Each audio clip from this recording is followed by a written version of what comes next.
At this point, we're linking up by Skype to have a conversation on private sector interventions being made to stem the menace of COVID-19 in Nigeria with Atedo Peterside, banker, entrepreneur, and founder of Stanbic IBTC Bank, as well as chairman of ANAP Foundation COVID-19 Think-Tank.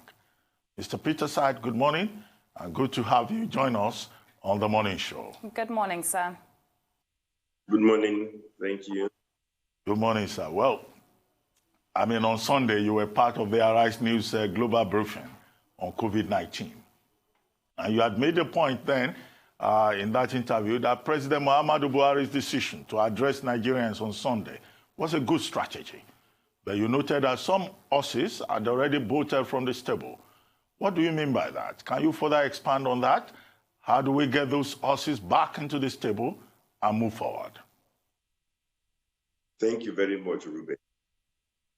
But I think that to avoid confusing us who are aware there was an earlier intervention before that by me, I will first mention that first intervention. It was on Tuesday, 17th of March, St. Patrick's Day. I raced into Lagos from London with only two intentions. One, to jump on national TV on the following day through a major channel to try my best to give Nigerians a wake-up call. My second objective was a very private one, to set up a think tank and pull together 18 persons spread across 6 geopolitical zones with different specialties, all of which were relevant to this fight. Please let me make it very clear. On our website of ANAP Foundation, we have all the disciplines involved. Guess what? Of the 18 disciplines we have, only one involves a doctor. The other 17 all bring different skills, because this COVID-19 fight is not a doctor's fight alone. All those who made that mistake will lose this fight, because when the doctors do their best and the rest disappoint them, it will fail. So it's very clear now. I've only done 2 things so far: a wake-up call of the nation, and then 2, set up a think tank. Then the third thing I did was that Ndoko Bagbena approached me to join a program on Sunday, a 3-hour program or so with medical doctors. I told him, listen, look, I don't waste my time. Why would I spend 3 hours with medical doctors? Even in my own foundation, I only put 1 doctor. I'm not a doctor. My father is the one who was a doctor. And guess what? He was born in 1918. 1918 is the year of the Spanish flu. That was the year hundreds of thousands of Nigerians died, north and south. My father went to study medicine in the UK. Only when he got to the UK and they saw his date of birth that he was told, my God, you must have survived the Spanish flu as a baby, because you were born in Rivers State, you survived the Spanish flu. So my father, being a medical doctor, later on told me a few things about the Spanish flu. I come from a family with a medical background, but I'm not a doctor. So the next thing I want to go into is to explain why I came to Nigeria. All those who know me well, including Abba Kyari, he has been to my house in London. So he knows that my house in London is big enough for me to have kept my family there. By coincidence, I was actually in London more than 3 weeks ago. My wife too was in London. One of my children was in London, 2 were in Nigeria. But I was so sure that lockdowns were coming globally, because I've been following COVID-19 since January this year. So I called an urgent family meeting on the telephone, Lagos and London. Luckily, my children are all adults. I told them, look, trouble is coming. All of you, choose where you want to be, so that in the event of a lockdown, you may be stuck there for months and you will not regret. One of my children chose London. 2 chose Lagos. I told them, Mio, I'm running to Lagos. One of my children, who has also been following COVID-19, said, "Daddy, it makes sense for mommy and the children to go to Nigeria because she knows that COVID-19 is most dangerous for people who are above 65. She said, "Daddy, you're 64. If you go to Nigeria, they don't have enough respirators. If you stay in London, you have a better chance of survival." So I told her, "Listen, I believe in following due process, even in my own family. I'm a stickler for due process. I don't impose on anybody. You have made your choice. I didn't interfere. Please allow me to make my choice because I understand the seriousness of this fight. And from all the evidence available to me, neither the UK nor Nigeria is completely ready. The only country that looked to be completely ready in Europe for my investigation and research was Germany.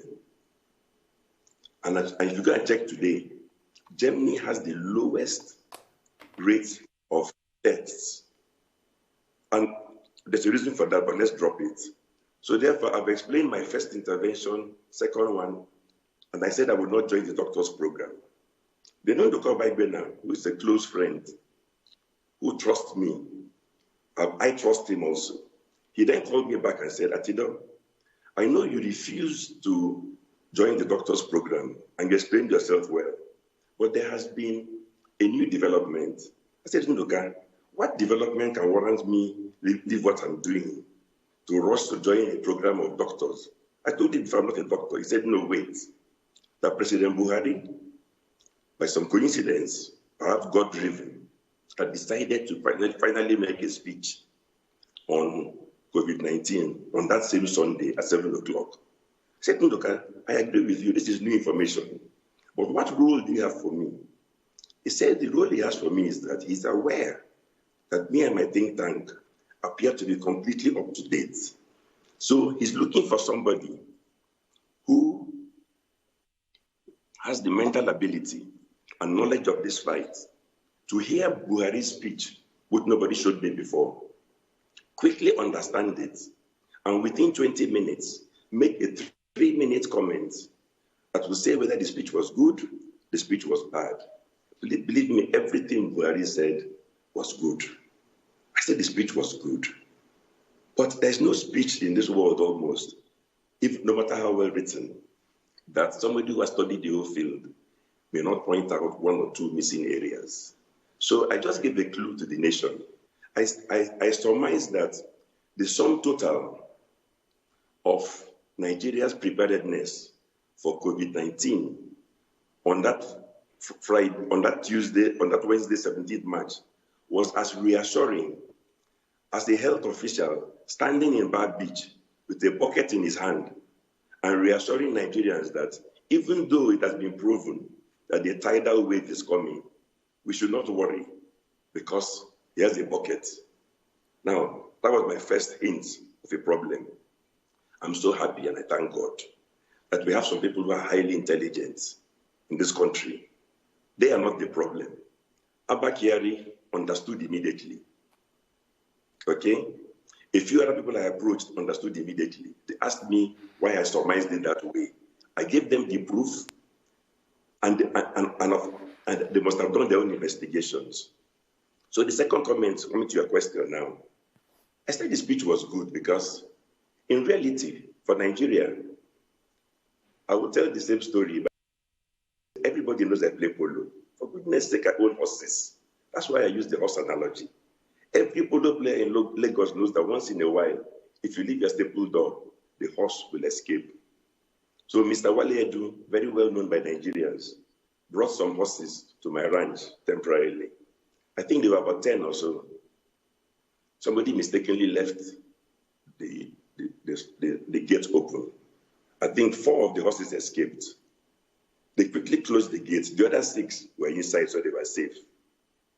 So they started trying to chase the 4 that escaped. They chased and chased and chased. And please believe me, anybody who understands horses will know that if you chase a horse, it will start running faster and faster. So by pursuing it endlessly, the horses, they were running towards a bear. no human being can run and catch a horse running towards the bear. So I have a head groom. He's from Sokoto. I always pick people based on their knowledge. After a while, he knew that there was a problem. He told the grooms to stop chasing. He phoned me and said, "Oh God, there's a problem." I said, "Musa, what's the problem?" He said, 4 of Mr. Edo's horses escaped. They are running towards the bear. The grooms were pursuing them. The more the grooms pursued them, the faster the horses ran. So is there a solution, Oga? Because this one is beyond him. I said, "Musa, yes, there's a solution." He said, "What?" I said, "Don't chase them on foot. Quickly go. Grab the first taxi you see. Put your grooms inside with whips. With your car, you will overtake the horses. Overtake them by about 100 yards. Park the car, pay the driver, and come out. Let the 3 grooms with their whips now stand there. When the horses run towards them, behave as if you're going to flog them. The only place they know is my ranch, which they left. When you frighten them, they will turn around and start running back to the ranch. But please, please, please, phone those on the ranch to secure Mr. Edo's other 6 horses and leave the gate wide open.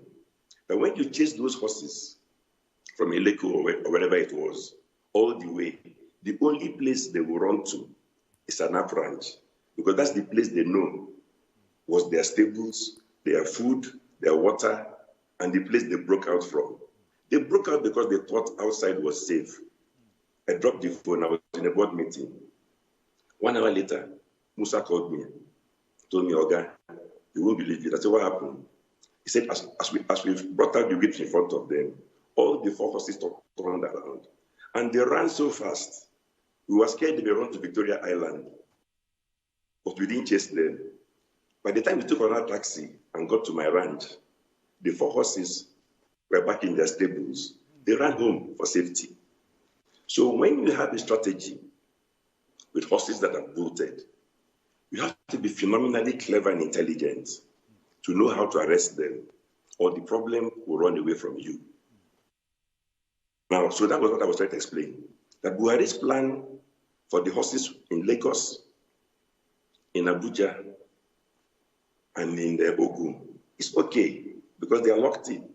But in that speech, he didn't tell the nation for his plan for the more difficult one, the ponies which escaped. Because he didn't tell us, I cannot criticize. I have to assume that they have a plan. It's only when I see that plan that I can say it is right or it is wrong. And please, I don't work alone. I work with a think tank of experts. So we will look at it. The second thing I said, I only said 2 things. The second thing I was missing in his plan, I pointed that immediately. No safety net. You're talking about the lockdown.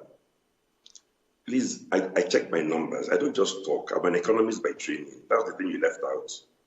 I have a master's degree from LSE. Even with that, I check my numbers. Yemi Kale will confirm he's alive.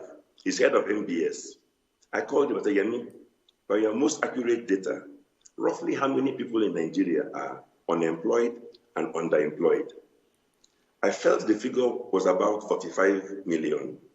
He told me no, that it could be, but that the last published data was 2018, and then the figure was around 40 million.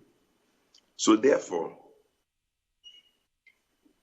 it was obvious to me that Buhari's plan, if we are 200 million people, Buhari's plan is perfect for the 160 million who are not underemployed or unemployed.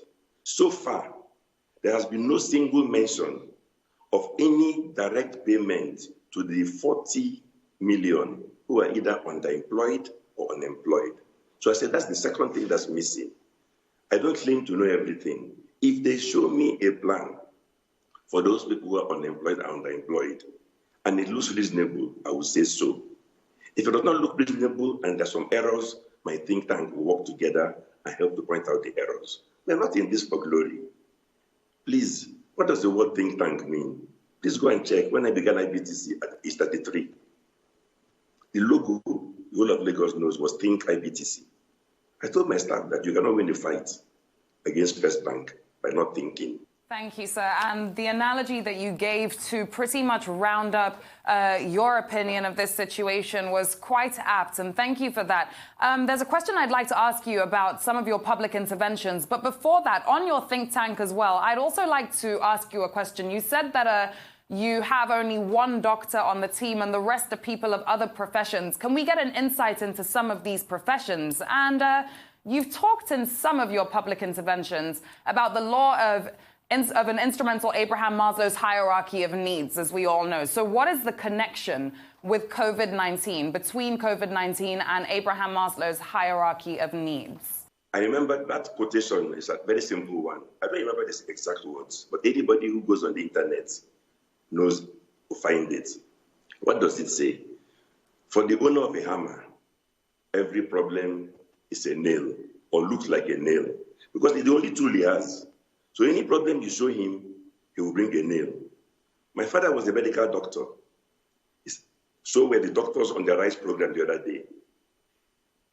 If you show them a problem which involves medicine, they will search for the right drugs. They will talk about safety equipment for medical personnel. They will talk about masks and so on, their specialty. And guess what? In Nigeria, I trust the doctors more because they had some head starts. So they have been doing their best given limited resources. The lot I don't trust much are the emergency people that came in who are supposed to support the doctors because every single statement they say worries me. Invariably based on poor homework, knee-jerk reactions, and so on. So now I've answered the question about Abraham Maslow and the fellow with the hammer. The list of skills, economics, finance, law, logistics, e-commerce, I can't even remember them all offhand, but they're basically the skills, the range of personalities that Germany brought in to help them win their fights. Germany had doctors even more than us. Our doctor-to-patient ratio is one of the worst in the world. But guess what? Even our doctors are ready and patriotic. If they don't win this fight, it's because the rest of us fail to support them. Still on this question that my colleague asked you, if you look at the ANAP Foundation think tank, I mean, most of the people, as has been pointed out, are not doctors. But what informed your choice of those persons? And although you have said you've been in touch with Yemi Kale and Chief of Staff Malam Abakari, what other efforts have you made to engage government? What are the basic objectives of ANAP Foundation think tank on COVID-19? Okay, please. We now have a website. Every Nigerian that can read can go to the website and read the 4 objectives. And also, every Nigerian can look at the list of 18 members. But I'll just answer in relation to one. I'm the chairman. My vice chairman is somebody called Abubakar Sadiq Mohammed. I mean, I have many friends in Lagos. They called me. Please, I respect friends. I listen to their questions. I let them talk. Say, Atedo, who is this Abubakar Sadiq Mohammed? So I tease them. Why do you want to know? He's a Nigerian. They said, no, Atedo, we know you. Every single thing you've done in your life that has made you successful, you have a good reason for that. So please confess. So then very easy if you let me talk. And they said, go ahead. I'll tell you who Abubakar Sadiq Mohammed is. Of all the COVID-19 researchers that I know in Nigeria, I always go for the very best. This guy, ASM, they call him ASM. I'll call him ASM henceforth, Abubakar Sadiq Mohammed, ASM, like MKO. All his friends call him ASM. He's not based in Lagos. He's not based in Port Harcourt. He's a researcher based in Zaria. He was one of the first people to start warning that this COVID-19 that began in Wuhan, in China, from what he's seeing, this one is different too, and it may come all the way to Nigeria. He was researching up to date with all the work. Please, I repeat, he's just a lecturer. Sorry, not a lecturer. In fact, he moved on from being an ABE lecturer to working for a research team. These people in research, they read, they research. He's up to date with every path-breaking work on COVID-19. He tried his best to share the information with those who want to learn from it. I read the things he sent. The things he sent to many other agencies. But you know, in life, I've been successful because I always read. When you don't read and you talk first, it's very disappointing. So I read everything this guy said, and then I started to engage with him. The more I engaged with him, the more I found that even though I thought I've been following everything in COVID-19, because I'm in Lagos, attending weddings, attending parties, all kinds of distractions, getting phone calls from friends. Today is Ndoka, tomorrow is Wale Edu. I'm distracted. This guy in Zaria is totally undistracted. And I've read about 7 times what I've read. So I approached him. I said, ASM, I would like you to be the vice chairman of the ANAP Foundation Think-Tank. He told me he has no money. I said, I didn't ask you for money. I'm not a fool. I said, I will pay for everything we need for the think tank. Are you ready to work? He told me yes. Not only is he ready, he will work as a volunteer. So I brought him in because he's ahead of me in the knowledge. I always surround myself with people who have more knowledge than me. This COVID-19 fight is not a money fight. If you assemble people with money, like the hammer analogy, all they'll do is throw away the money at the problem. Please, if it was a money fight, the winner will be the USA. There is no country on earth that has as much money as the USA. And guess what? The USA is not winning this fight so far. Germany is winning the fight among Europe and Americas. Those who have won the fight include China. They all have less money than the USA. China, South Korea, Vietnam, and Singapore. So I've named 4 countries in the Far East that have won the fight. I've named Germany. I've mentioned that UK and USA are struggling. Over the past few days, Italy have recorded between 4,000 to 6,000 new infections every day. And 3 days ago, they did also pass the 10,000 mark in terms of their death toll. A very horrible and dark situation for them. So I'd like to now bring that back home to Nigeria. How can we prevent such a situation here in Nigeria? And do you foresee, with current efforts being made, a potential situation like that brewing? Yes. Italy were very unlucky. At the time COVID-19 hit Italy, many researchers were concluding that it would be another Far East pandemic. All this HN1, all those things are just in there and there. So the rest of us, Nigeria, USA, UK, even Germany, we all made the same assumption. Unfortunately for Italy, they were the first ones that the coronavirus hit. So they were hit totally unprepared. Please, no fault of theirs, because even the researchers, the best in the world, had not fully understood the virus.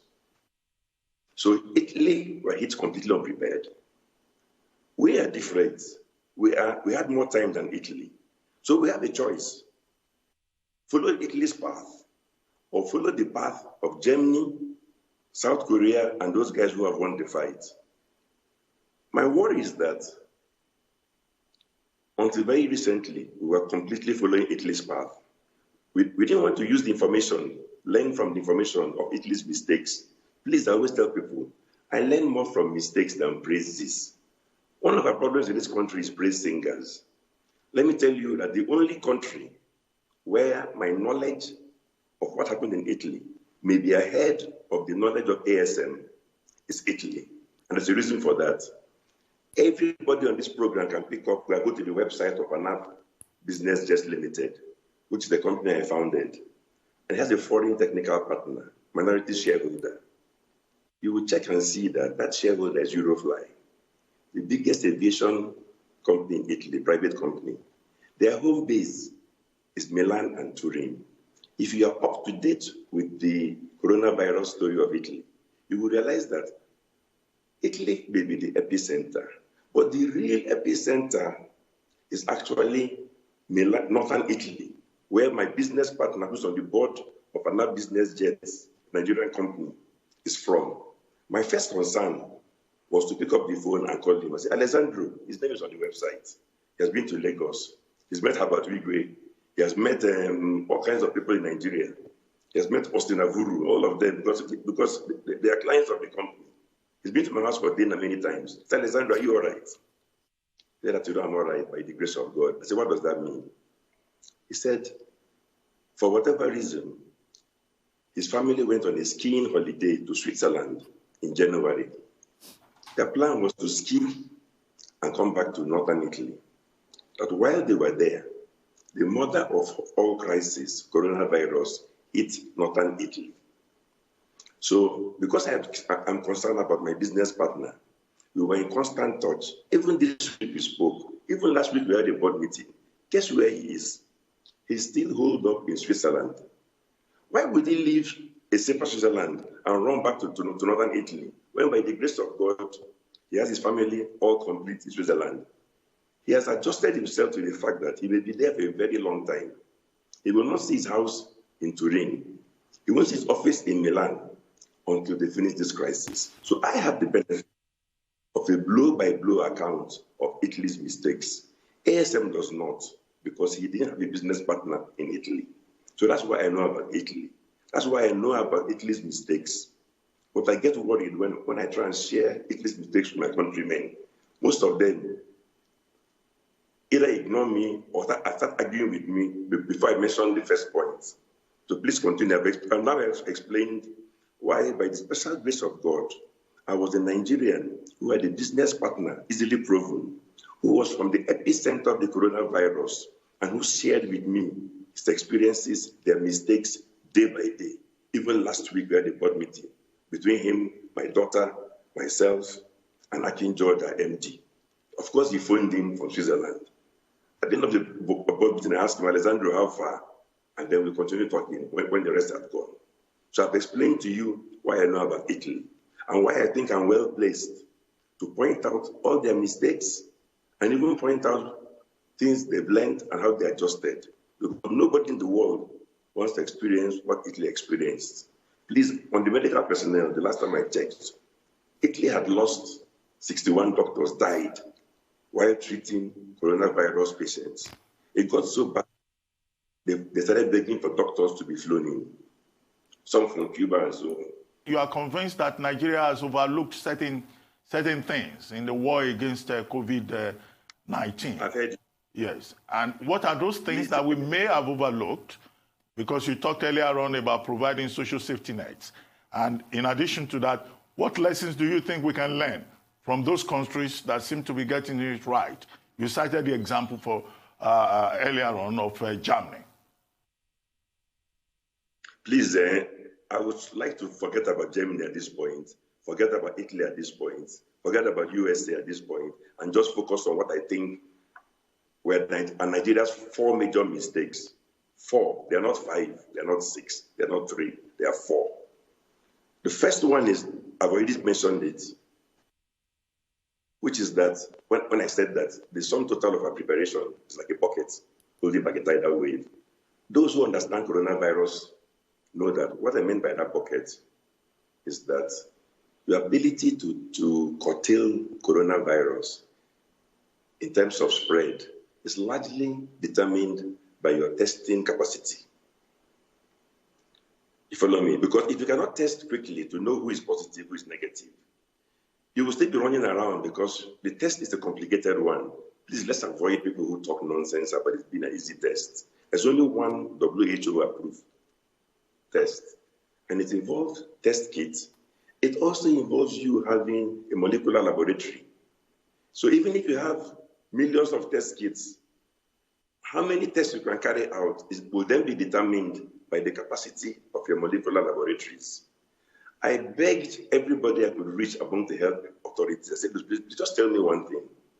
How many test kits, how many coronavirus patients are you able to test per week or per day? Give me a figure, because that helps us to help you better.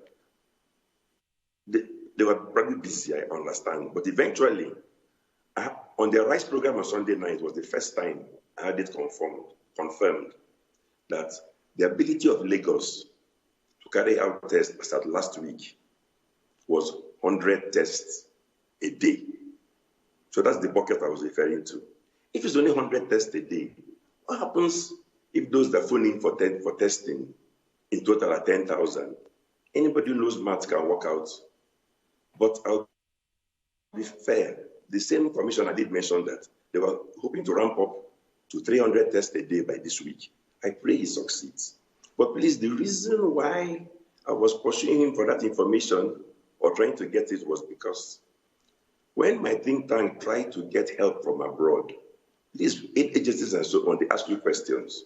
Why do you say you're in crisis? How many tests can you do per week? It was hard to get information because people, perhaps they're too busy. But in any case, now we have the figures. So we have sent it to those whom we think can help us. So that was the first mistake. We don't have enough testing capacity. If Lagos can do only 100 a day as of last week, my guess is that the whole of Nigeria, as of last week, could only do about 200 a day. Please, I stand to be corrected if I'm wrong. I don't claim to be an expert on medicine. And in any case, since nobody directly gave me data, I base this figure of 200 tests per day maximum for Nigeria. In any case, the trends show it. So if you can only test 100 a day, it's correct to prioritize testing your president, vice president, ministers, governors, because they are meant to be the head of the battle. And you want to be sure whether they're okay or not. So I'm not going to blame anybody, please, that, oh, you didn't foresee this. Guess what? Did USA foresee it? Didn't we all hear Donald Trump on TV saying that this whole coronavirus thing was a hoax founded by Democrats and the media? So if Donald Trump can make a mistake, why won't African heads of states make a mistake? Boris Johnson made a mistake. He himself is positive now. I'm sure he's wishing he had listened earlier to experts like ASM from Nigeria and experts in the UK and so on. Thank you. That's the one about the test kit, which is I've explained. Now, about the safety net, I've already explained, which is another mistake. A mistake in the sense that up to today, there's no provision for the underemployed or the unemployed in terms of direct payments to them. What we have, the Central Bank of Nigeria, please read their circulars, throwing billions of naira at already rich businessmen, giving them subsidized term loans. Sometimes they say to buy capital expenditure, to do this, to do that. And I keep on saying, please, please, please. For a nation now you're in crisis, what is the priority? Is it throwing billions to people? I'm free to rush and apply. But I know that at this time we're in a battle. It's not a money fight. So why not hold back the billions for something more definitive in this fight? Please, I'm aware of the division of powers between fiscal and monetary. But I'll go to the next mistake. So the next mistake is that up to now, I've not fully heard the strategy to bring back the horses that bolted away. But guess what? There's some hope. Please remember that I said that all our think tank members are from the 6 geopolitical zones in Nigeria. I know, I've always known since I began IBTC in 1989, that if you want to operate effectively nationwide, you have to draw on skills nationwide. So guess what? Some of the states in various places on their own understood that there could be bolted horses in their own place. Yesterday, the member of a think tank from Gombe in Bauchi sent me that Bauchi has understood, Governor. He has now come up with a plan to arrest the bolted horses in his own state. I then picked up the phone, called Governor Fayemi. I said, please, Governor Fayemi, in all honesty, we're a federation. It's not Buhari's responsibility to tell every governor how to think about supporting the fight of coronavirus. It is even what he swore to bear, when he took office, that he will protect his people. Nasiru El-Rufai is ahead of the game. I never called him because why would I call somebody who is doing the correct thing? Because why would I call somebody who is already doing the correct thing? Please let me give evidence. I know that Nasir El-Rufai and the Northwest governors generally were doing as best they could in this fight. The evidence is there. All my work is evidence-based. How do I know? Go and check. The Northwest zone was the first zone in Nigeria to decide to close all schools, even ahead of the federal government announcement. The second group that was understanding coronavirus was the Catholic Church. I'm aware that they were already trying to make arrangements to get all their principals ready to close schools. Because the Catholic Church, they must be up to date. Their head office is in Rome. They understand Italy's difficulties. That is why I put a Catholic bishop on the think tank, because he might even update me better on Italy's mistakes, because he has more access to Rome and the Vatican than me. Please, I won't waste your time by explaining why I chose everybody. Some of them are obvious. So I'll go to the last mistake. So one was testing for test, 2 was for the horses that are bolted, 3 was no safety net, and the 4th mistake was that we were late, very late to embrace social distancing. So if the population, if the elite didn't know about social distancing, what chance did the poor village have in my home in River State, Gombe town? So those are the 4 things that were mistakes that we should be on the race to correct. So our task should be 1, 2, 3, 4. What are you doing about them? Please, each of them is difficult. You cannot just get test kits with a phone call, non-laboratory, not skilled personnel for the laboratory. You cannot just bring back bolted horses unless you are very, very smart in your thinking and you're organized. You cannot just, in a country with its revenue collapsing, roll out a phenomenal safety net for 40 million people. And then number 4, you cannot just suddenly, after you failed to communicate with the Nigerians, until, that the first speech by a president, please don't get me wrong, all presidents were almost late except a few, was on this last Sunday. If we had been communicating earlier with the populace, by now they would have fully understood what lockdown meant and also what social distancing meant. So those are our 4 mistakes. We had a guest on the show yesterday speaking about the lockdown imposed, who actually started to express that if we look at unique situations of families in Lagos, you will find that some people are sleeping 12 people to 1 bedroom. And for people like that, sometimes it's even safer being out of the house than being in. So the next question I would want to ask you, sir, is what do you think we should be doing right now about the self-employed and the unemployed? This is given the fact that Nigeria has a huge informal sector, largely women, if I may add. And is the government offering enough palliatives to really address the plight of this special category in the context of a lockdown for now in the 3 states mentioned being Lagos, Ogun, and of course the capital, FCT? Young lady, you have so much grammar. Your grammar is a lot. I'm learning from you, sir. No, sorry, I keep mine simple. Okay, let me try, because I even get a bit confused. Okay, I think you were talking about lockdown. Please let me explain.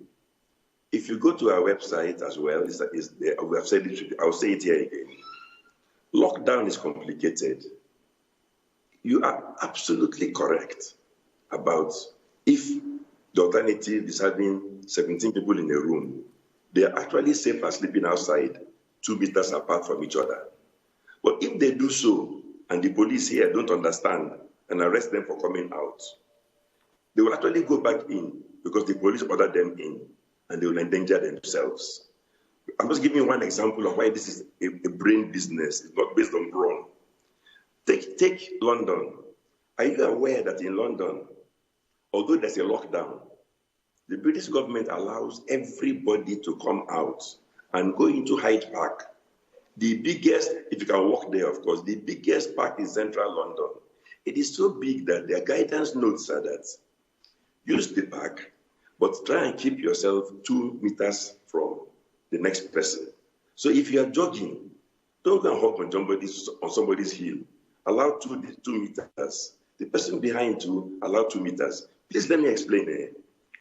There is no human being on earth who can bring out a single document on how every country or state, London, Lagos, my home in River State, the details of their own lockdown.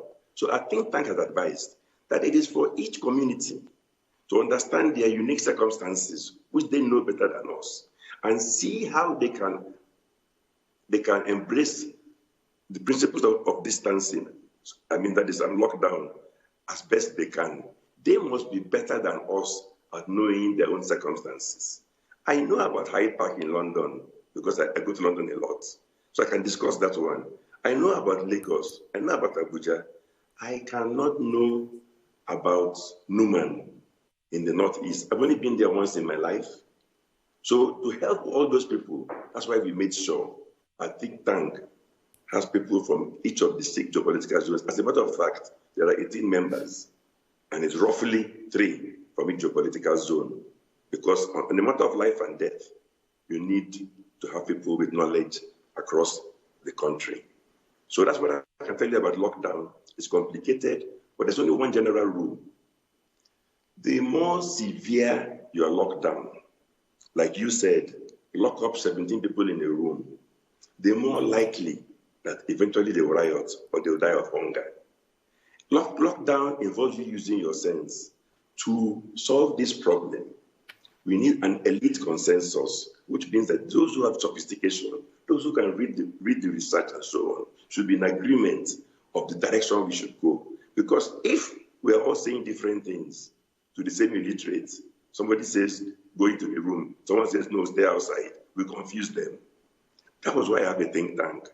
And please, just to make sure that I describe our objectives well, I will use football because it is the most popular sport in football. My mother is 95 years old. She told me that Atedo, whenever I write an article, she reads it. Of course, her son wrote an article. She only has one son. Because she begged me that, remember, that even your 95-year-old mother in Port Harcourt, who is educated, she went to Queen's College. She wants to be able to read and understand. That communication is not about using big words that confuse her. So I will use football in a way that my mother can understand, because she's probably watching this program. It's like a football match. 11 players usually have different roles. That is how Germany, South Korea, and Co won this fight. The role of ANAP Foundation that we are volunteering for is to be the goalkeeper. The striker in front should be the head of state, President Buhari. The vice captain of the team should be a VP. Then other players, some are like wingers, some are like left back, right back. It's a mistake to bring into that our first 11, myself and probably Ruben to come in there, and you drop 2 good players. He's in his 40s or 50s, I'm in my 60s. Once we come in there, I guarantee you. Sorry, I've been in the football match of young players. If we impose ourselves there, that team will not play well. But going by my analogy, why did ANAP Foundation, why is it that the think tank is the goalkeeper and not the striker? The government, doctors, everybody are doing what they can do. ANAP Foundation, our role is to watch everything and periodically help them. Have you seen that in matches, sometimes the goalkeeper shouts at players? I repeat, in football matches, sometimes the goalkeeper shouts at the players because he sees a danger. So whenever I see a danger, whenever I see, or the think tank sees that something is missing, like these bolted horses, something is missing, like the safety nets, our responsibility is to tell those players in charge, the 10 players in front are those who are either office holders or they are private sector groups. I personally phoned NESG, where the president is Etwa Godalo. I said, rally your members. We can't leave it to government alone. Even Germany didn't do so, not the South Korea. So the rest of you, please, please, please, contribute by choosing where you can add value between the 10 positions in front. And that foundation only aspires to be the goalkeeper, helping you at the rear by thinking and saying, we think you overlooked this, we think you overlooked that. Please, I want to say it, and the Lord is my witness. Abba Kyari fully understands this role. Ever since I came back to the country, when I send him a text and saying, dear Abba, I think somebody forgot this. Within sometimes 2 minutes, he replies me, either saying thank you or I'll look into it. I can confirm that even yesterday, my phone is my proof. I sent him some messages, he replied. We all know that he's positive, came for treatment. So somebody who is coming for treatment will reply my text. But many of my friends, I don't mean to run anybody down, there's no blame game. Or some in the authorities and so on, they will not reply my text. Governor Fayemi will reply my text. Somebody came with the stupid rumor that the Speaker, House of Rep, is not supportive. That is a lie. It's a lie because he's one of the fastest people to respond to my text. Not only did he respond, what I now do is that if I have a message for him to pass to all those in the House of Rep, I send it to him. He assures me that he will disseminate. So yesterday I begged him, I said, listen, Femi, I know you're responding because you know me and you trust me. Senate President should have the same. I don't know him that well. I don't even have his phone number. But can you do something? He said, what, Atedo, I will help you in any way. I understand. I told him, please, when I give you something, it's really for lawmakers. So take the same thing and give to Senate President and urge him to pass it as well to every senator. Femi assured me he will do so. I have no reason to believe he will not, because everything I asked him to do, he has done. And when I send him a message, he replies me in writing. Some of my friends won't even reply my messages. Or while I'm trying to play the role of goalkeeper, they are trying to drag me and say I should be a striker. I should go and buy a bed and mattress. I should go and build a holding center. Excuse me. Do you know the cheapest way to get a holding center? I arrived Lagos in 1966. I entered King's College at age 10. I was the youngest person in the school. As soon as I entered the school, which is empty now because of lockdown, my first surprise as a 10-year-old was that the following morning, I would be allowed to come out and stroll towards race course. They gave me rules and regulations that told me that I must not leave that compound even if the gate is open. So I learned lockdown at the age of 10. So let me continue. So if you ask me now or ask anybody that was in that school, where is the perfect place that already has facilities? 4 boarding houses, Hammond's House, Payne's, McElroy's, I. Johnson's, already having beds, mattresses that right now are empty. If you ask me, Atedo, will you go and buy a bed and mattress? I said, don't be funny. Every boarding house in Nigeria is empty right now. They are all full of purpose-built buildings like King's College boarding houses, the ones in Queen's College, all already equipped with beds and mattresses. So why would I go and replicate that by building what we have in surplus? Better still, if you want more holding centers, Nigeria is blessed in one area. We probably have the largest number of churches and mosques, which right now are empty. So almost every frightened pastor, imam, or so on, once he understands that he needs to volunteer that empty building to save the lives of his own followers, who among them will refuse? So there are permanent structures right now empty. For me, the best use of our resources is not to go and replicate them by building something temporary. When the permanent ones are empty, in Italy, they used all the available boarding houses first because they're the obvious place to go. They then thought, what next? They were all full. They then started taking every empty warehouse. Here, we've not taken any boarding house to my knowledge, and yet people are saying I should bring money for bed and mattress. I said, please, this game, the Germans also, they are blessed. They have enough real hospitals. But please, very simple. COVID-19 does not kill people, even if there's no bed.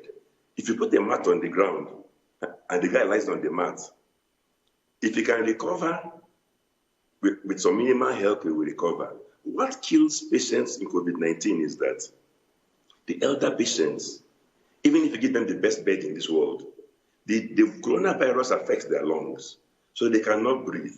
Because they cannot breathe, they will die. So what constrains your capacity to save the elderly people is the number of respirators we have in Nigeria. Based on my experience on testing, if I approach major bodies overseas to help us with with these respirators, the first thing they will ask me, because they work on data, okay, we hear your crying need. What can you get for us at Atedo, your foundation? How many respirators do you have present in the country? Getting that kind of data is impossible. When some people won't reply even a text message, even if it's historic data, tell us, please don't get me wrong, I don't want anybody to say that I'm blaming anybody. Everybody who does business, who is experienced, knows that the person in the eye of the storm cannot see clearly. It is not for the health over the swamps health people to be going around counting respirators and so on. It's for the rest of us to support them, to creating data and so on. So if we lose this fight with elderly patients, and by the way, in Italy, they had to now ration respirators because there were more people who needed them than they had respirators. So they came up with a formula that if you're over 65, they will not waste a respirator on you because by the grace of God, you have lived to 65. It makes more sense to allocate the respirator to a 25-year-old who needs a respirator. So they had to make some tough choices. So doctors would go to a patient who is 65, withdraw his respirator, he will then die, and they'll take it to a 40-year-old who needs one desperately. Spain, the last update I saw, Italy has now dropped the age to 60 because the problem got too bad. So if you are below 60 in Italy, you'll be lucky to get a respirator. Spain right now has found that they don't have enough respirators. Those respirators they need are now more in number than all the patients. So they came up with a policy last week. If you are above 65 in Spain, you can check, it's all available. But only my countrymen will not read and they won't advise me. If you are above 65 in Spain today, they will not give you a respirator. They'll give it to somebody who is below 65. So they have to keep on adjusting the age bracket to the number of people, to the number of respirators. If the number of patients get too large, then like Italy, they will drop the age from 65 to 60. Do you now understand why my daughter, who reads, she runs Atex Lagos, she reads everything, now advise me, Daddy, I can understand mommy and us staying in Nigeria. But in your own case, I read, I know that if you have the coronavirus, you will need a respirator. So since there are almost none in Lagos, why not stay in London? I didn't give her the answer, but I can say it on television because I'm a realist. Please don't get me wrong. When I arrived in Nigeria, I was on self-quarantine because I was heavily exposed in the UK. Even those who read my letter to the CBN governor, I was in the Commonwealth Summit with Prince Charles and co, with Boris Johnson. So one by one, as they were testing positive, I said, oh my God, why did I go and mix with Boris Johnson, Prince Charles and co? If they're positive, I could be positive. But the WHO research says that if you are on self-quarantine for 14 days, then it means that there's no point wasting a test on you because invariably you're negative. That was the reason why when Nduka called me, I chose the date of this interview to today, Wednesday, because yesterday was my 14 days. I have no symptoms. So even if these kits come, there's no need to waste one on me. So I thank God that he saw me through this because I made him a commitment that if he allows me to live beyond those 14 days, I will do my best to fight this fight for my countrymen. If we lose this fight, let it be because I did my best. If I stayed back in London, please, it's for your children to advise you. If I stayed back in London and there was a struggle for respirators and they said only those above 60, like in Italy, guess what? They won't give me a respirator because I'm 64. In fact, when the news came out that in Spain, if you're above 65, they won't give you a respirator. My reply to a friend, I was joking, of course, was that thank God I'm 64. I'm not yet 65 yet, because all my classmates in KC, they were above 65. So we're all endangered. I was the youngest in the school. So unless some drop their age, I'm the only one that's still 64. They're all 65 and above. Of course, in reality, what's the difference? 64, 65. On that note, thank you very much, Mr. Peterside. Thank you, sir. This has been quite an engaging session. Very robust. We still have more questions, but unfortunately, time is not on our side. Thank you very much for joining us this morning on The Morning Show.